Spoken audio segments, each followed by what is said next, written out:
kwachazwa njengohlobo lobugebengu obuhlelwe ngezinga eliphezulu kunabo bonke bake babakhona kuleli. uJ Arthur Brown owayeyiskhulu esiphezulu enkampanini iFidentia ngaleso sikhathi waboshwa ngoMarch ka-2007. Le nkampani yabe ilawula ezezimali ezabela ukubhekana nokusiza izintandane kanjalo nabafelokazi balabo abasebenza ezimayini. Kumqingo wamaphepha senkantolo namakhasi angu-48, uBrown wayesolwa ngokweba imali engu-1.4 billion wamarandi, inkohlakalo kanye nokuwaka. Ngemuva kweminyaka eyisithupha wawavuma amacala amabili enkohlakalo wabe senikezwa isigwebo senhlawulo. You are sentenced to pay a fine of 75,000 rand. Kodwa-ke manje sekube nengu-ukuthi kwisinqumo saloludaba njengoba inkantolo yokwedlulisa amacala imchitha umehluleli wenkantolo enkulu entshonalanga Kapa u-Anton Veldhuizen.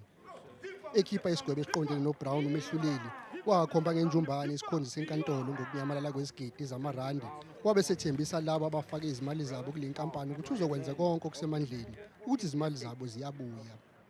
I've made a promise to these people. They've seen what the truth is. Uphinde wahambela imibuthano ehlukahlukene lapho behlangana khona nabafelokazi nezintandane banikeza ithemba. I've actually never been a greedy person. Lesi sigcawu samacala sexwayise ngokuthi kufanele kucace ukuthi umthetho usebenza ngokulingana kwezobulungiswa ngaphandle kokwakha isithombe sokuthi kukhona obhekene nalabo abangomacaphu nakusali kanye nalabo abadla imbuya ngokuthi.